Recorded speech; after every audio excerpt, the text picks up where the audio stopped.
torakovitra mitaintaina no sady manahy mafy amin'ny voka-pifidianana ho avoakan'ny seny rampitso ny vovonana Irmara. Manahy izy ireo sao de ivelany eritreritra izy ireo ny voka-pifidianana avoakan'ny seny. Nivoaka tamin'ny fanginana izy ireo androany ka nanao fanambarana izay mifantoka kokoa amin'ny voka-pifidianana izay ho avoaka rampitso 2 Jona 2024. Nampatsiahy sy nampafantatra ny mpanaraka ny toedrara politika izy ireo fa ny voka-pifidianana izay avoakan'ny seny rampitso dia fironam-bokatra ihany. Fa ny fitsarana avy momba ny lalam-panorenana no mamoaka ny voka-pifidianana tena izy. Zany hoe tsy dia mifantoka amin'ny voka-pifidianana izay ho avoakan'ny seny rampitso izy ireo fa mifantoka kokoa any amin'ny HCC. Manamafy ny vondrona Irmara fa ny vomiera mahaleo tena misahana ny fifidianana dia mamoaka fironam-bokatra fotsiny ihany araka ny voalazany lalàna fa ny fitsarana avy momba ny lalam-panorenana irery ihany no mamoaka ny vokatra tena izy ary afaka manitsy ny fironam-bokatra rehefa voapirofo ny marina mifototra amin'ireo antota taratasy fanaporofona rehetra entina eo anatrehany. Miantso ny vahoaka malagasy rehetra ho tony mandrakariva araka izany na inona ny fironam-bokatra avoakan'ny seny dia izay ambarany HCC aoriana ny fitsarana ataony ihany no vokatra tena izy. Mbola toy ny fanambarana izay nataon'izy ireo ty ihany no nampavatarana ireo fa rakotra kandida volomboasary ny distrika rehetra manerana ny nosy. Midika izany ho izy ireo fa mitombina tsara ny azahoan'ny Irmara Maroanisa eny anivona teny maram-pirenena satria mahafeno an'izay fepetra mahamaro anisa izay izy ireo. No marian'izy ireo fa eny amby 80 ihany ny kandida avy amin'ny fanoherana. Zany hoe ny tian'izy ireo ambara dia zao tsy mahafeno ny fepetra ilaina amin'ny fametrahana Maroanisa eny anivona teny maram-pirenena ireo kandida 80 avy amin'ny fanoherana ireo. Vokatra izay zavatra izay dia nanakihana ny KMSB komity mijoro miaro ny safidim-bahoaka ity vovonana Irmara ity noho ny tsy fampieny izay fepetra fametrahana Maroanisa eny anivona teny maram-pirenena izay. Raha ny amin'izy ireo manokana dia fanakorontanana saim-bahoaka fotsiny ny fananganana KMSB satria zao efa hita miariary fa tsy mahafeno an'izay salanisa izay ny avy amin'ny fanoherana fa nahoana izy ireo no mbola mametraka an'izany fiarovana ny safidim-bahoaka izany. Araka izany tsy mitombina ny fiazakazany izy ireo ahazo Maroanisa eny anivona teny maram-pirenena fa ny tena mitombina dia zao fanakorontanana sy tetika ny anonga-panjakana.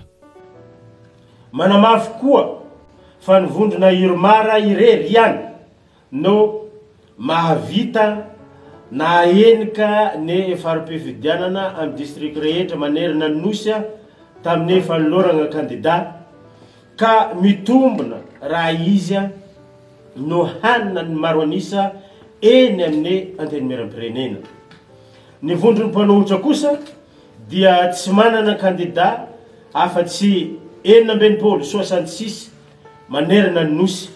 Izany hoe tsy mahatratra ny antsasa manila ny isan'ny solomba mamoaka fidiana manerana any Madagasikara kory. Tsy mitombina araka izany ny mody filazana ny fananganana ny komity miaro ny safidim-bahoaka satria tsy hahazo ny Maroanisa eny amin'ny anteny maram-pirenena mihitsy ny mpanohitra. Efa fantatra ny ao ambadiky ny fananganana izany KMSB izany dia ny fanakorontanana tahaka ny natao tamin'ny fifidianana filoham-pirenena ihany ikendrena ny fanonganam-panjakana. Toerinay amin'ny herinay rehetra izany fihetsike ny mpanohitra izany. Ho antsika izay nanaraka ankaiky ny fanambarana izay nataony ity vovonana Irmara ity dia mahita tsara fa tsy dia mifantoka amin'ny voka-pifidianana izay ho avoakan'ny seny izy ireo fa ny azy ireo dia mifantoka kokoa any amin'ny HCC. Araka izany nampafantatra ny HCC izy ireo fa manana porofo mazava tsara ireo kandida Irmara izay niarany alabato sy herisetra maro samihafa nandritra ny fifidianana solombavam-bahoaka. Izay ny antony nahatonga izy ireo tsy nisalasala nametraka fitoriana teny amin'ny fitsarana avy momba ny lalam-pandrorenana. Novoizin'izy ireo ihany koa fa ny avy amin'ny fanoherana dia tsy misy afa-tsy ny anakorontana. porofon'izay manaparitaka ireny horonan-tsary sy horonan-peo maro samihafa ao anatin'ny tambazotra ny tsirasira izy ireo fa tsy mahasahy mametraka fitoriana eny amin'ny fitsarana avy momba ny lalam-panorenana. Midika izany fa fanakorontanana, ary izay fanakorontanana izay dia tsy ekeny vovonana irimara na oviana na oviana. Ny candidat irimara rehetra izay niarany Alabato dia manana profo mazava tsara daholo ary nahasaha mitondra izany fitarainana izany sy ny profo rehetra manamafy izany teo anolohan'ny fitsarana avy momba ny lalam-panorenana. Ny fitabatabana fa nisy ny Alabato amin'ny Haino Amanjery sy ny tambazotra Antserasera kanefa tsy mitondra profo akory dia tsy mitory eo anolohan'ny fitsarana mahefa dia midika mazava fa fanakorontanana no tiana hatao ka melohina amin'ny hery rehetra. Melohina tahaka izany koa ny fandrahonana fanakorontanana amin'ny fandrangarangana hetsy-bahoaka ampitahorina ireo rafi-pitsarana mikirakira ny fifidiana takina ny famelana azy ireo hitsara ampilamina araka ny rariny sy ny hitsiny ary ny lalàna manan-kery ka hamoaka izay tena marina mifanaraka amin'ny tena safidim-bahoaka. Nanamafy an'ireny rehetra efa voalaza teo i Neva Raolidina raha ny resaka tampanao gazety androany. Namafisiny fa ny fitarenan'ny vovonana irimara rehetra manerana ny nosy dia ananana profo avokoa. Nanamafy ihany koa izy fa ny vovonana irimara no tena victime indrindra fa tamin'ny resaka fangalaram-bato. Ka izay zavatra izay dia tsy azo ekena ary melohana amin'ny hery rehetra. Ny fitarainana rehetra izay nataon'ny candidat irimara manerana amin'ny Madagasikara dia ananana profo avokoa. Zay zany mba tena amafisina etoana. Raha ny tenako izao dia raha ny vokatra natany Antsere mivenana rehetra dia efa lany. Kanefa ilaina ny fahamarinana mba solombavam-bahoaka lany am-pamarinana no hitondra eny amin'ny antemeram-pirenena amin'ny tia mandaa ho avy itika amafisina hatrany ny hoe anananay profo avokoa ary manana rafi-pitsarana mahefa itsika dia ny ACC. Zay didy avoaka ny ACC no tena marina sy izy ary ekendry rehetra fa tsy ny fitaritan'olona anakotana etseroa dia lasa misy fitsarana hafa akoatra ny ACC araka ny efa voalaza teo. Zay ihany ny tena tiako amafisina satria izay dia efa vombelona mihitsy fa ny eto andreny vohitra aza tanàn-dehibe dia misy candidat samy tsofoka mbola manao fampelezan-kevitra mizara vola manao osoka amin'ny androny fifidianana sy amin'ny androny fanisam-bato maika ve fantany ambany vohitra rehetra any. Ka izay rehefa mitory dia tonga tenenana hoe manana nyreo profo isa-tsokajy. Ireny rehetra ireny raha mahatsikaritra tsara isika dia tsy mifantoka amin'izay mety voka-pifidianana ho avoaka ny seny rampitso izy ireo. Fa ny azy ireo dia mifantoka kokoa amin'ny magie izay avoaka ny ACC tsy ho ela. Somary mahalasa dinika ihany ny famaranan'izy ireo ny fanambarana izay nataon'izy ireo androany. Nandefa afatra mivantana tamin'ny ACC izy ireo mampafantatra hoe inona ny fanapa-kevitra tokony atao. Napetraka izy ireo mazava tsara fa ny avy ao amin'ny fanoherana no tena tompon'ny fangalaram-bato sy fanodinana safidim-bahoaka. Ka noho izay zavatra izay tsy te hahita izy ireo hoe ny olona efa fantatra no ampangaina ho nangala-bato no olan'ny ACC amin'ny fomba ofisialy rehefa mamoaka didim-pitsarana. Tsy te hahita izay zavatra izay izy ireo satria tsy mendrika ho eny anivon'ny antenimieram-pirenena ny avy ao amin'ny fanoherana fa indrindra ireo mpangala-bato.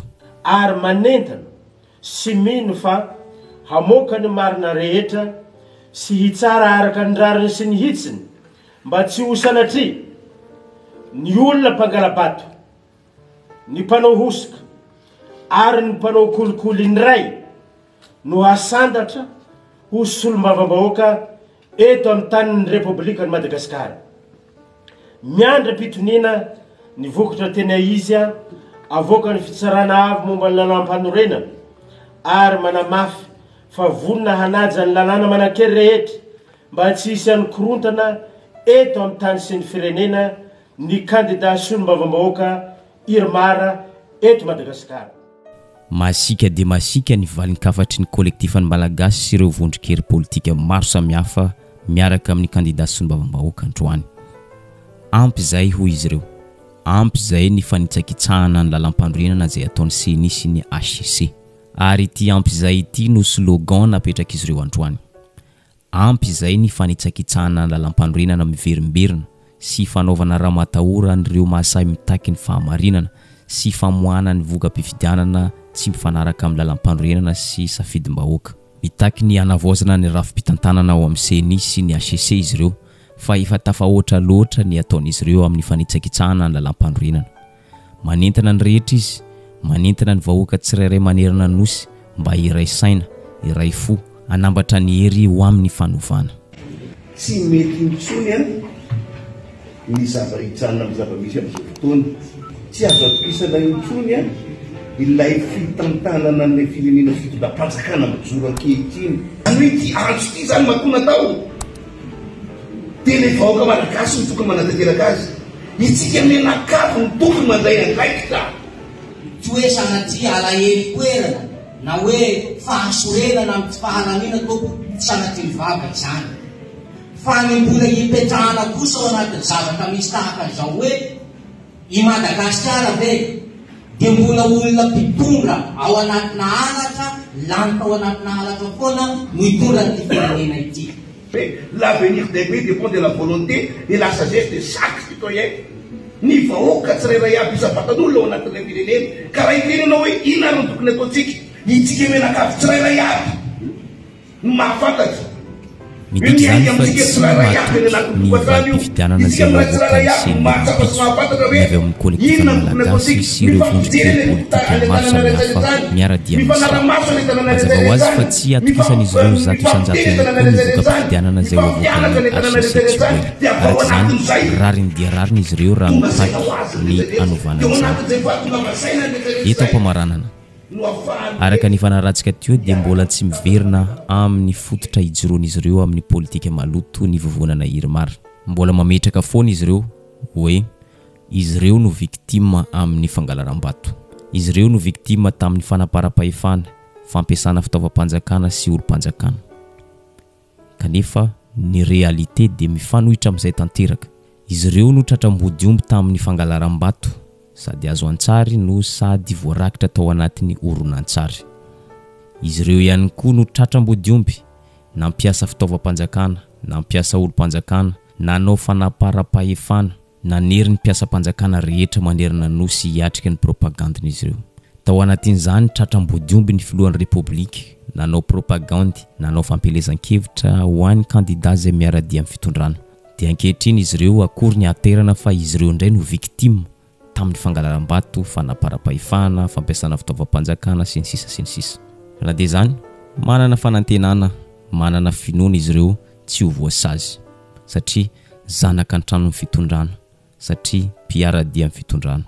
Ka zay no mahatonga azy ireo mifantoka kokoa any amin'ny HCC satria izy ireo dia zanaka an-trano ny HCC ka manantena ny magie zay avoaka ny HCC tsy ho ela.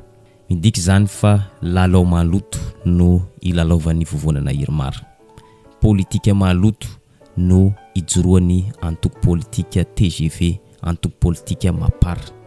Ho antsika zay mbola tsy nahita ny video zay mirakitra ny skandale ny vovonana Irmara nandritra ny fifidianana solombavambahoaka dia izao ny fotoana ahafahantsika manaraka izany.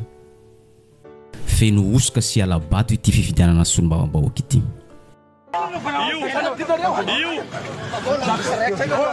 Hashim Kel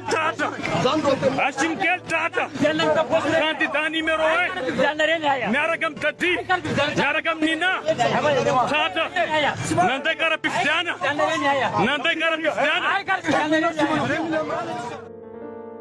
Vao ny fomarena dia fahita miparitaka manerana ny tambazoserasera ny fraude ataon'ny vovonana Irmara. Fa raha nahoana loatra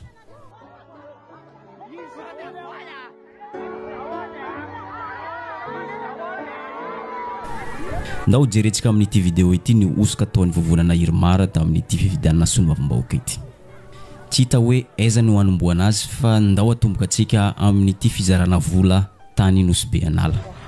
Araka ny hitantsika amin'io sary io dia eny Ankalamanjana izy ireo no mizara vola no sady manome consigne inona avy ny tokony atao, inona tsy tokony atao amin'ny fifidianana solombavam-bahoaka. Izany hoe mividy vato ankolaka ny vovonana Irmara. Fa ny tena magaga amin'ity zavatra ity dia zao, efa manao afera maloto feno osoka dia mbola miakanjo volomboasary ihany. Fa nahoana? Tsara marina fa omaly ariva ity tranga fizarana vola tany Nosy Anala ity.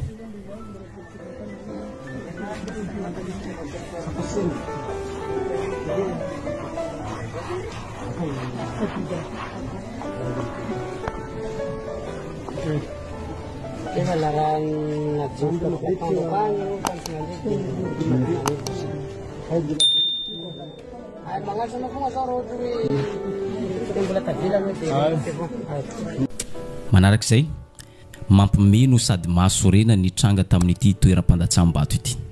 Distrikany Osy, commune Sakalalina, Fokotany, Ambondro. Mbola tsy nisokatra akory ny bureau de vote dia efa nahita urna efa feno ahitana vato eo amin'ny 700 eo. Misy matotovy amin'ity toerana ity sa efa zay mihitsy ny lalao maloto? Raha ny ponina amin'ity Fokotany ity dia manahy mafy hoe ny Sefim-Pokotany no tompona ndraikitra voalohany amin'ity toedra raha ity satria ohatrany hoe efa nofenona avy tany an-trano ity vata fandatsam-bato ity. Anareo zany mbo sy teo fa tonga tao i raha io vato feno agnatin'ny irona io mbo sisy avy teo anareo fa président torana io zany président Fokotany torana io. Ay ndao ary mazava zay misy vato eo amin'ny 700 ao agnatin'ny irona ray mbo sisy tonga fa any président torana io avy atragniny agny dafa feno vato agnatiny ao 700 isa. Sikombakomba zao président Fokotany Ambondro. Ndaotsika ifindrany Fort Dauphin. Tratram-bodiomby ireo bulletin tokana efa voamarika mialohan'ny fandatsam-bato. Raha lazaina fomba hafa dia efa précoché ireto bulletin tokana tratra ireto. Ary ity raim-pianakaviana amin'ity sary ity no tratram-bodiomby tamin'ity afera ity. Niezaka nanao fanadihadiana ireo olana hatratra azy hoe iza ny tompona ndraikitra voalohany amin'ity afera osoka ity. Naverina indroa na intelo zany fanontaniana zany fa tsy nentina maly ity raim-pianakaviana ity. Tsy fantatra hoe inona ny antony. Iza mahalala fa mety ho fanajana ny asany zany rehetra zany. Fa ny zavatra navaliny kosa dia zao, natao précoché ireo bulletin ireo satria ankafizin'izy ireo ilay candidat. Lava amresaka sika. Marina na iza senareo iza hanareo naneriserisana ananjy iza zay hanao diza vo da iza ny namanao nampanao ty dafa zahay namavo mambra raiky avao mambra raiky iza aby namanao tognony namanao matinao nala zay lo vomo zay lo ngakizany sommiarza na fidda mengati zay ngeraky nanao nio taminao iza zany ny nagniraky manao an'izao hoe sony anareo fa iza ng'olo nampanao anareo hoe aovinareo précoché mialoha ty raha ty zay ty handany resina io ty handany olanina avao zay de zay vao naovanay ty handany lany anareo zany nareo ko da ry aida zany tianareo olanina andeha ty tany teto zany de anaovanareo fagnalara sala amizao de voronareo antoka zany candidat hafa ohatrino zany ny nomena anareo taminareo nanao an'izao mahina safidy mbahoaka fa safidinay zany io da ino andanena anazy ka no safidinareo tsiko sy avelanareo misafidinao raiky ve de hanao raiky aby manao anazy manontolo fa izy izy ino amo na izy safi na izy magnieza ilako ny raha natoko raha de isansy izy ifindra ny toliara tsika raikitra ny sakoroka ho toliara io maraina io raha ny marimarina kokoa dia ao amin'ny Fokotany mahavatsy faharoa nampiahiahiny maro ny urna fandatsam-bato ka nangataka ny anokafana an'izany ny tao amin'ny Fokotany mahavatsy 2 tsy nanaiky an'izany fangatana zany Sefim-Pokotany tsy navelany io sokafana teo anolohan'ny délégué de vote ny urna fandatsam-bato ka noho zay zavatra zay dia raikitra ny fifamaliana raikitra ny sakoroka.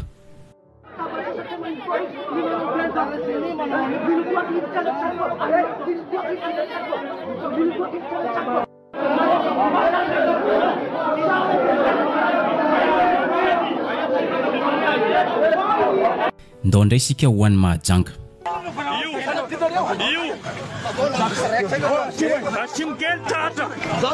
Ashimkel Tata candidat numéro 1 miaraka Tati miaraka Nina Tata Tratrambodiomby ny alabato sy ny osika izay nataony Irmara tao Mahajanga ary nosamborin'ny mpitandro filaminana ny tompona andraikitra izay tratra tamin'izany fa ny tompona andraikitra voalohany dia tsy voasambotra. Araka ny hitantsika misary io dia mpitandro filaminana misambotra ity tompona andraikitra ity nampidirina ao anatin'ny fiaran'ny mpitandro filaminana. Ashimkel Tata candidat numéro 1 miaraka Tati miaraka Nina Tata nanday karapifidiana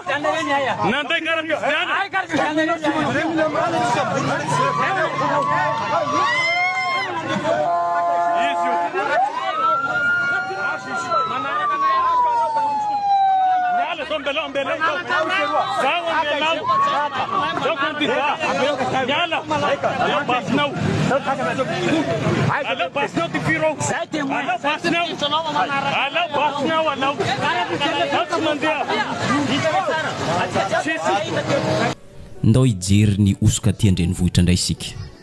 Ity oronantsary ity dia nalaina tao amin'ny boriboritany fahatelo EPP Avaradou.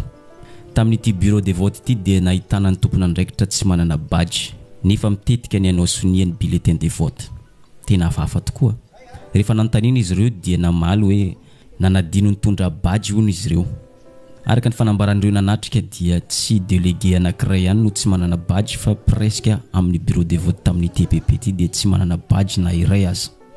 Tena hafahafa tokoa.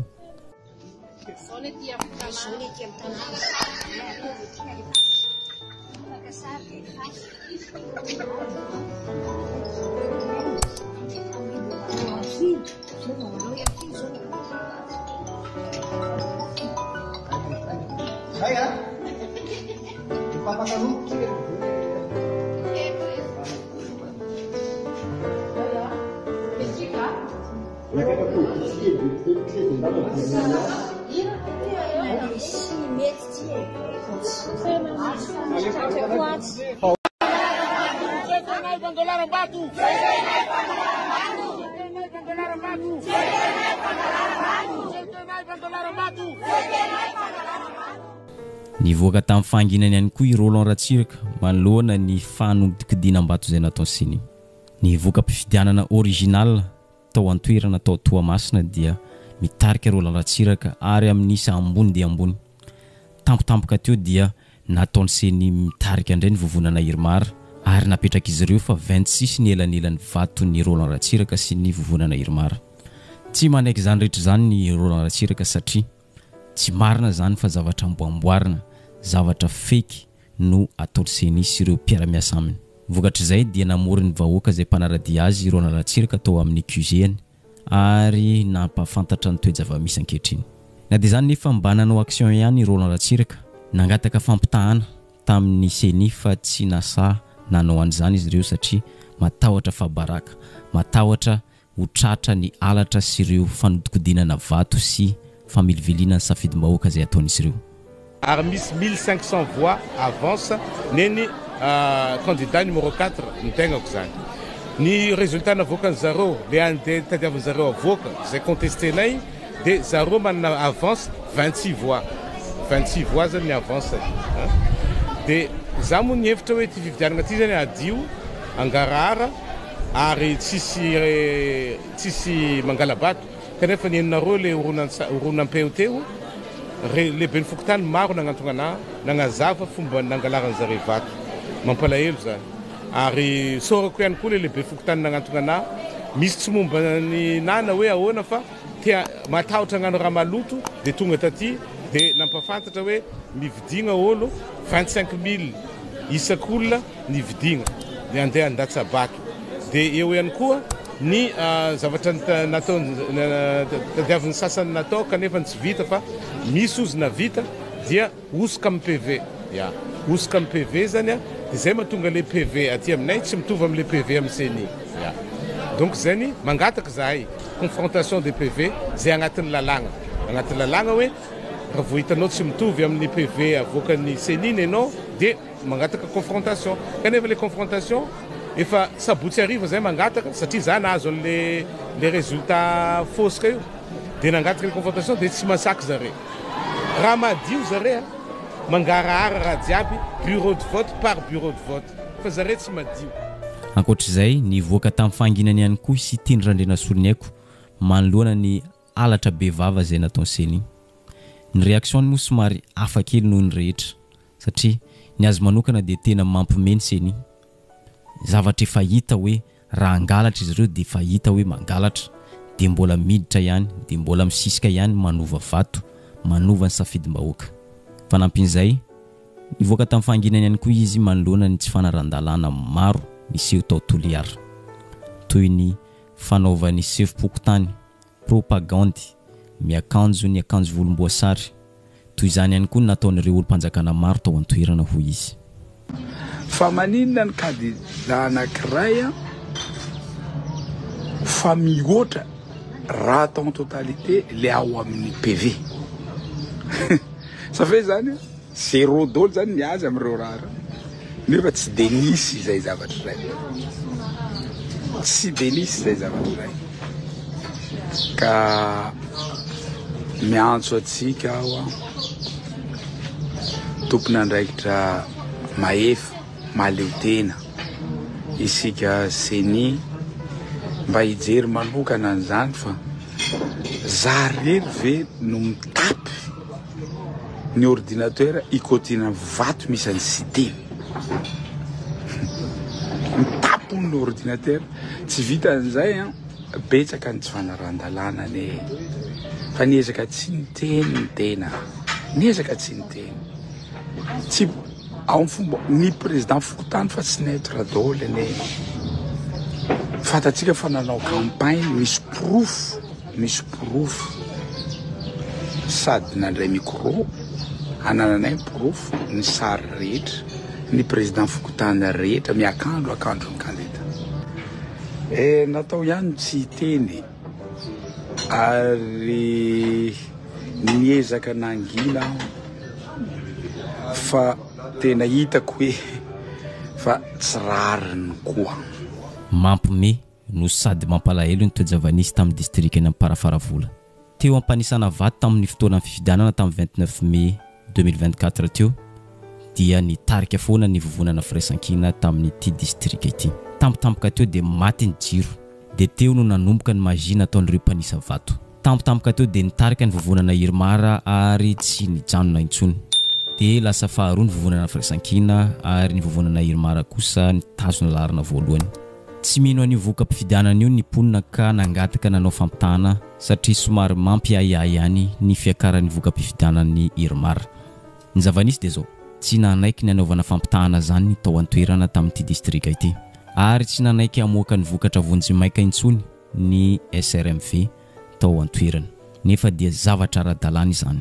Taony fahatapahan-jiro izay ao anatin'ny asan'ny tao amin'ny SRMV teo anivon'ny district Amparafaravola ny alin'ny Zoma ary nampiova ny taremarka satria raha ny zavanisy dia ny firaisan-kina ny tanany laharana voalohany izay nisy ny fahatapahan-jiro tamin'ny alina nomboka tamin'ny 10 alina ka hatramin'ny 3 maraina iny dia ny maraina iny tonga dia nivadika ny isa tao anatiny dia lasa nitarika laharana faharoa indray ny candidat amin'ny firaisan-kina. Mafana dia mafana ny toe-draharaha any Vondrozy. Tezitra ny vahoaka satria tsy manaiky ny voka-pifidianana izay navoaka ny seny izay mampandany ny candidat Irmara izay tsy nofidian'izy ireo akory. Ny voka-pifidianana tao an-toerana dia mazava fa lany ny candidat izay nofidian'izy ireo dia tsy iza zany fa candidat indépendant Randrenasolo Volatina Pauline. Ny zavanisy dia zao 4000 mahery kely ny elanelan'ny vatony ity candidat indépendant ity sy ny candidat Irmara. Ny zavatra nitranga nefa novain'ireo tompon'andraiky mpifidianana tao an-toerana ny voka-pifidianana tao no terena 20 manta nampiakarina ny tahanisan'ny candidat volomboasary dia tsy iza zany fa Bototefy Irmanantso Odilon.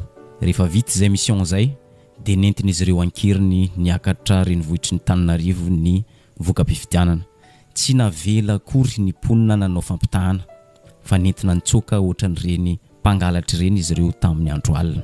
Dia rehefa natao anefa ny fifidiana nandresy tamin'ny Isambato ambony dia ambony i Madame Pauline eo amin'ny 700 gn'elangelam-bato. Ny mampalahelo anefa natao ny Isambato niova ame farany novany zareo tao meseny dia omaly dia nampiandrasiny zahay hoe ho avoaka ny vokatry vozomaiky nanomboka tamin'ny 20 zahay nandigny teo sisy dia avy eo amin'izay tapitapiky teo handeha ireo zay regny ny vato rehetrarehetra erana district efa ampidirindreo agnaty tombilo dia sy nagnety vahoaka teo savorivory teo avoao ny vokatry ka raha mampalahindreo hamoaka ny vokatry io vokatry efa novany zareo la ivoka mpifidiana tagny tao agnaty district natao mitariky ny candidat numéro 4 zay candidat ny Irmara ka malahelo zahay vahoaka atagnaty district ny Vondrozo ary maneho ny alahelonay ahay ary tsy hagnekatra ame farany ny fagnisaky zany azonay malagasy mitovy amin'ny malagasy rehetrarehetra zahay to Vondrozo.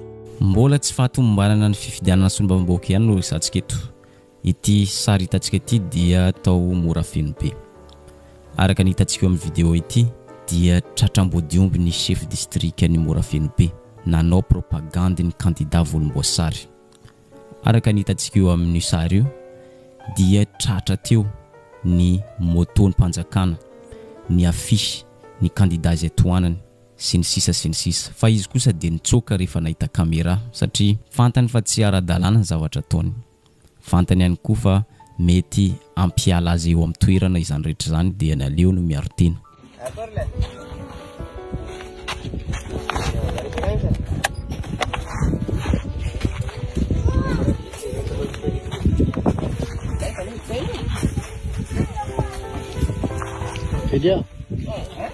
Elia, vaonakaty lo stomga vaonakaty fisha. Vaonakaty fisha.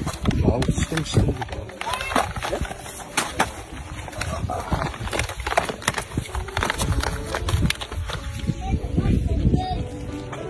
Iteny zavatra ataony district aty Morafeno be dia manao ny propagande ny numéro 2.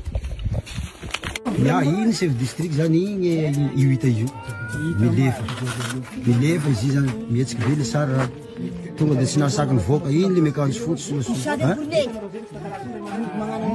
anatina andry motor. Nanamafy ny candidat tao an-toerana Voninahitsy tsy Mario fa ity chef district ity dia izy tenany mihitsy no mitety fokotany rehetra manao ny propagande. Ny tena loza dia zao tereny ny chef pokotany rahonany ireo tompona niraikitra ao an-toerana, rahonany ihany koa ny vahoaka zay monina amin'ity toerana mora feno be ity. Ho an'izay tsy manaraka ny teniny, tsy mifidy ny candidat zay toanany indrindra fa candidat mpanjakana dia ankasarotony taratasy ny fikarakarana dossier ao an-toerana. Fa ho an'ny chef pokotany kosa dia rahonana ho esorina amin'ny toerana na amoronana dossier ihany koa. Mampalahelo be ny zava-misy. Nakorontan'io chef district io ny fiarahamonina mihitsy ny tao Morafeno be satria mbola tsy nisy fifidianana tahaka izao ny tao. Ny antony dia izy mihitsy no mitety fokotany manao propagande ny candidat mpanjakana. Voatetiny daholo ny fokotany rehetra ao Morafeno be ary miaraka amin'ireo chef cantonnement sy ireo lehibe ao tanàna zany misy miaramila koa hoentiny ary mampiasa fitaovam-panjakana toy nyreny fiaran'ny district reny fa ny plaque rouge fotsiny moa ny tsoahany fa le autocollant mbola eo ihany, ny moto ny hôpitaly. Dia zay zavatra zay dia tena mampalahelo satria voan'ny tsindry azo lena ny olona rehetra na ny président fokotany zany dia mahazo menace verbal io na message zany moa dia ananana proof daholo na ny fanaovany propagande dia ananana proof daholo zany audio na ireo fampitahorana an'ireo vahoaka eo an-tanàna amin'ny hoe sitomina ny akasarotana daholo ny zavatra rehetra zany vao tsy mifidy candidat mpanjakana tony hoe fanampin'izay araka ny hitantsika io sary io dia SMS ny chef district ao Morafeno be mandraona ny adjoint adjoint miara-miasa aminy ity toerana mora feno be ity no rahonany. Araka ny hitantsika amin'ny SMS hoe dia mazava raha ohatra ka enony na fantany fa miara-miasa amin'ny voninahitsy ny adjoint chef district dia hoe sorona amin'ny asana avy hatrany. Fa nanomboka hoviana ny chef district afaka manao fanapara-pahefana toy izao. Fa nahoana no avela manao izay daniny kibony chef district. Sa hoe rehefa mpiaradia amin'ny fitondrana dia tsy azo atao ninina, tsy afaka saziana, tsy azo andresana fepetra.